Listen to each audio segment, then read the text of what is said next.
My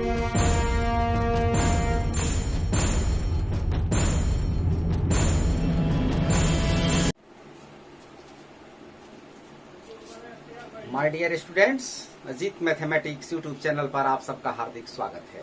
chemistry का अध्ययन जारी है। केमिस्ट्री में हम लोग पहला क्लास ले चुके हैं और पहले क्लास में हम लोगों ने पदार्थ से परिचय प्राप्त किया है। पदार्थ क्या है? पदार्थ के बारे में आपको बताया गया, जिसमें द्रव्यमान हो, आयतन हो, मुख्य यही चीजें हैं, द्रव्यमान और आयतन, जिसका अनुभव हम अपने ज्ञान इंद्रियों द्वारा कर सकें। मुख्यतः ये बात बताई गई। पदार्थ के कणों के विशेषताओं की चर्चा की गई थी।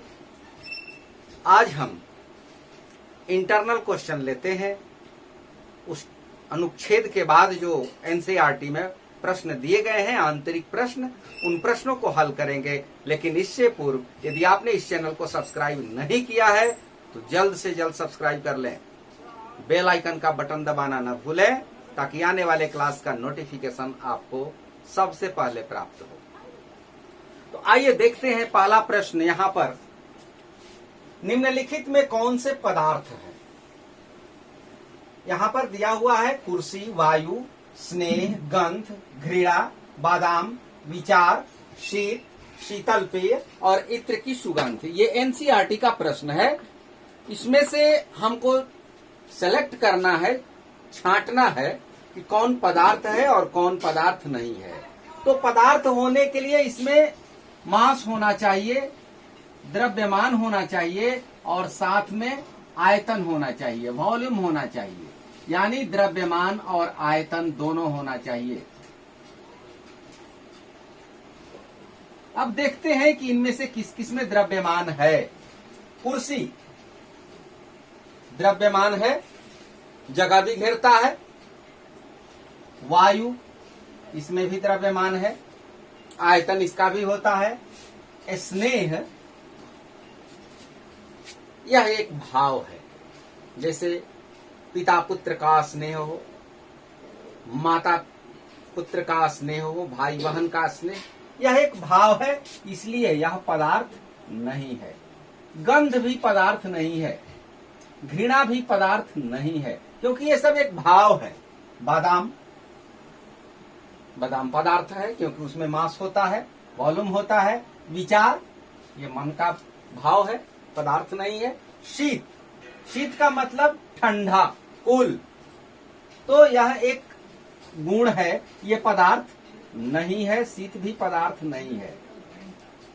शीतल पेय पदार्थ है, क्योंकि शीतल पेय, कोल्ड ड्रिंक सब परिचित है, इसमें वॉल्यूम भी होता है, मास भी होता है। इत्र की सुगंध पदार्थ है।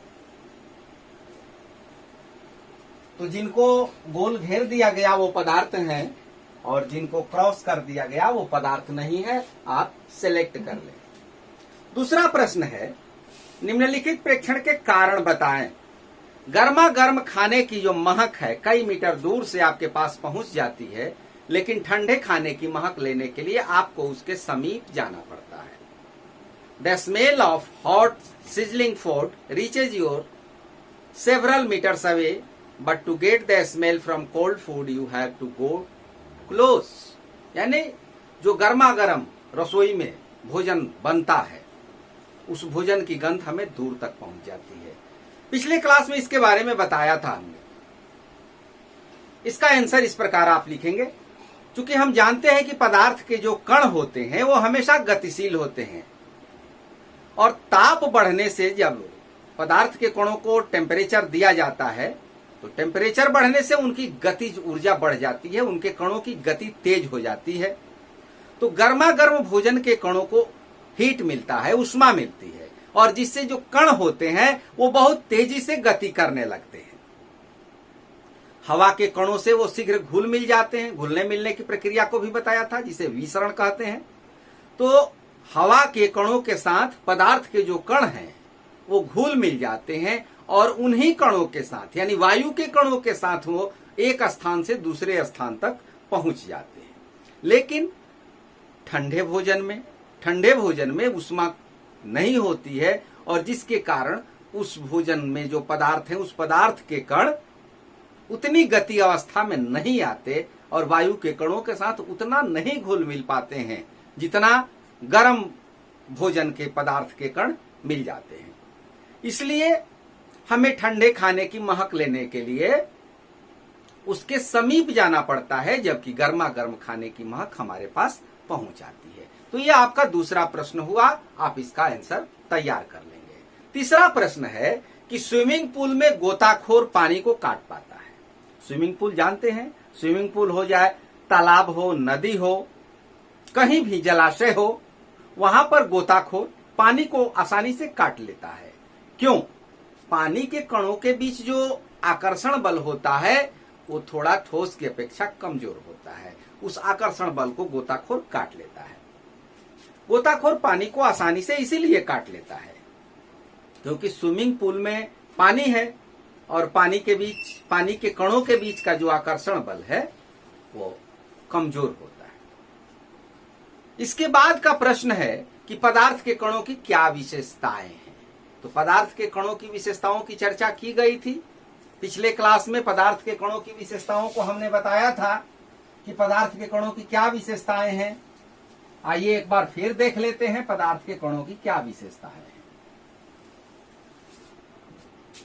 पदार्थ के कणों की जो विशेषताएं हैं, पहली विशेषता उसमें है कि उनके बीच में रिक्त स्थान होते हैं। पदार्थ के कणों के बीच खाली स्थान पाए जाते हैं, जिसे चीनी और पानी के घोल के प्रयोग के दौरान हम लोगों ने पढ़ा था। चीनी के स्थान पर नमक भी ले सकते हैं। दूसरी विशेषता है कि पदार्थ के जो कण है वो निरंतर गतिशील होते हैं, हमेशा गतिशील अवस्था में होते हैं। इसी से संबंधित अभी प्रश्न आपने सुना, गर्मा गर्म खाने की महक वाली। और तीसरी विशेषता है कि उनके बीच में आकर्षण बल होता है। पदार्थ के जो कण हैं वो एक दूसरे को आकर्षित करते हैं, उनके कणों के बीच आकर्षण बल होता है। तो ये पदार्थ के कणों की 3 विशेषताएं हैं। तो यह इंटरनल क्वेश्चन आपको इतना 4 प्रश्न थे। इन चारों प्रश्नों का आंसर आप अपने नोटबुक में तैयार कीजिए। अब हम जानेंगे पदार्थ की अवस्थाएं, स्टेट ऑफ मैटर। पदार्थ की कितनी अवस्थाएं होती हैं? सामान्यतः आप सुनते आए हैं, जानते भी हैं कि पदार्थ की 3 अवस्थाएं होती हैं, ठोस, द्रव और गैस। लेकिन उससे पहले थोड़ा यहां भी देख लें, पदार्थ इसकी मूलतः 2 अवस्था होती है, ठोस और तरल।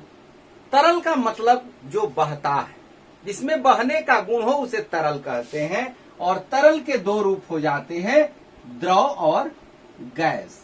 तो कुल मिलाकर के ठोस, द्रव, गैस, और यही तीनों ठोस, द्रव और गैस, यही मुख्यतः 3 अवस्थाएं पदार्थ की मानी जाती हैं। वैसे देखा जाए तो 2 रूप, और 2 रूप से यहाँ पर 2 रूप हो जाते हैं, तरल के 2 रूप। तो कुल मिलाकर के यहाँ भी 3 रूपों की चर्चा की गई है। तो ठोस, द्रव और गैस, ये पदार्थ की 3 अवस्थाएं होती हैं। इन 3 अवस्थाओं के बारे में हम एक एक करके जानकारी हासिल करेंगे। पदार्थ की इन अवस्थाओं को एक रूप से दूसरे रूप में परिवर्तित किया जा सकता है। ठोस को द्रव में परिवर्तित कर सकते हैं, द्रव को गैस के रूप में परिवर्तित कर सकते हैं, साथ ही साथ द्रव को ठोस के रूप में भी ला सकते हैं और गैस को द्रव के रूप में भी ला सकते हैं। ठोस को गैस के रूप में भी बदला जा सकता है और गैस को ठोस के रूप में भी बदला जा सकता है। यानी पदार्थ की अवस्थाओं को एक दूसरे में बदला जा सकता है, इनके रूप को परिवर्तित किया जा सकता है। ठोस को अंग्रेजी में सॉलिड कहा जाता है, द्रव को लिक्विड कहते हैं, और गैस तो गैस है ही। ठोस को जब हम गर्म करेंगे, गर्म करने पर इसकी अवस्था बदल जाएगी और ये द्रव अवस्था में परिवर्तित हो जाएगा। द्रव को जब हम गर्म करेंगे तो ये गैस की अवस्था में परिवर्तित हो जाएगा।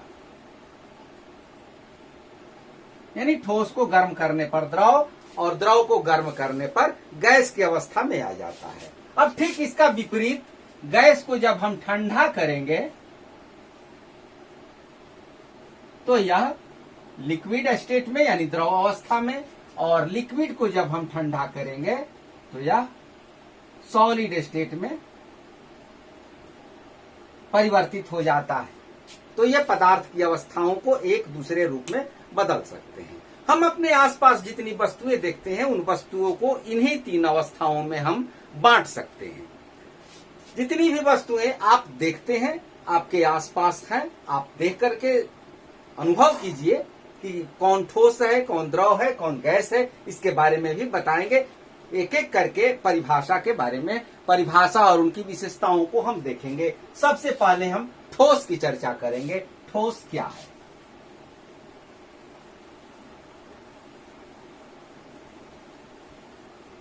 सामान्यतः ठोस, सॉलिड,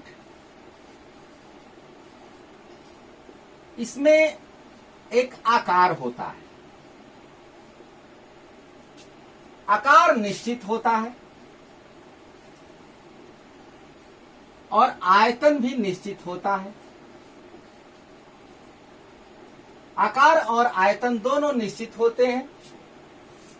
जैसे मान लीजिए कॉपी, किताब, copy, pen, black board, white board, कोई भी वस्तु जिसका एक निश्चित आकार हो, कहीं भी उसको रखा जाए, एक स्थान से दूसरे स्थान तक ले जाया जाए तो उसके आकार में कोई परिवर्तन न हो, उसके आयतन में कोई परिवर्तन न हो। जैसे आप अपनी किताब अपने टेबल पर रखिए, चाहे अपने बिस्तर पर रखिए, चाहे अपने बैग में रखिए, उसका आकार नहीं बदलता है, तो वो सॉलिड है, वो ठोस है। यानी जिसका आकार परिवर्तित न हो, जिसका आकार निश्चित हो, आयतन भी उसका निश्चित हो, जहां भी रखिएगा उतना ही वो स्थान, उतना ही जगह वो छेंकता है, घेरता है। तो ठोस के आकार और आयतन निश्चित होते हैं। उदाहरण देने की जरूरत नहीं है, आप इसमें बहुत से उदाहरण अपने मन से चुन सकते हैं। जैसे मान लीजिए कि कलम, किताब, कुर्सी, आपकी कक्षा में बेंच, डस्टर, चौक, कहने की जरूरत नहीं है, आप खुद सोच सकते हैं ठोस के बारे में। अब द्रव के बारे में देखा जाए तो द्रव, लिक्विड स्टेट,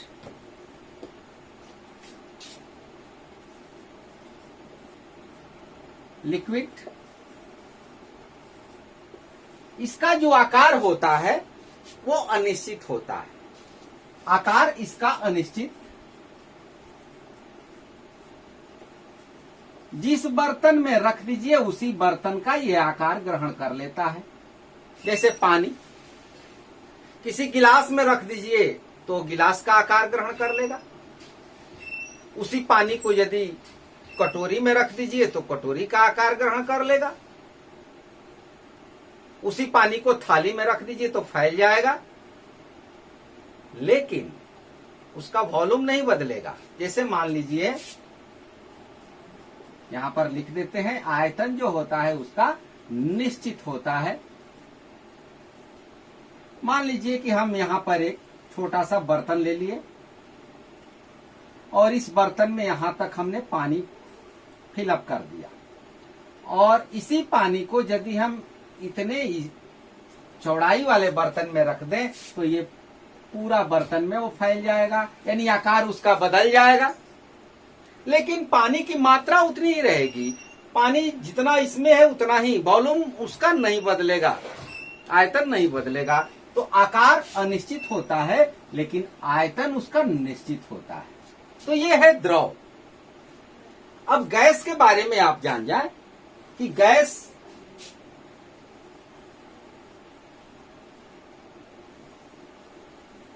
यहां पर अन्य उदाहरण भी आप ले सकते हैं, जैसे पानी है, दूध, तेल, अल्कोहल, कोई भी द्रव पदार्थ जो बहता है। अभी इसके गुणों को भी आप सीखेंगे एक एक करके। गैस के बारे में आकार इसका अनिश्चित होता है और आयतन भी अनिश्चित होता है, यानी जिसका आकार और आयतन दोनों अनिश्चित हो उसे हम गैस कहते हैं। जैसे वायु, धुआं, एलपीजी गैस हर घरों में उपयोग होने वाला है। छोटे बर्तन में यदि इस गैस को हम भरें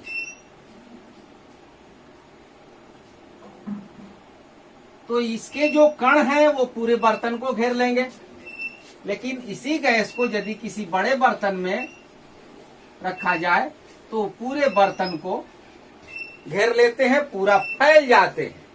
भले ही उनके जो कण हैं थोड़ा दूर दूर हो जाएंगे, लेकिन पूरे बर्तन को वो घेर लेते हैं। तो इनका आकार जिस बर्तन में रखा जाए उसी के अनुसार हो जाता है और आयतन भी उसी के अनुरूप हो जाता है। तो गैस के कणों का आकार अनिश्चित होता है, आयतन अनिश्चित होता है। ठोस के बारे में आपने सीख लिया कि ठोस इसका दोनों निश्चित होता है।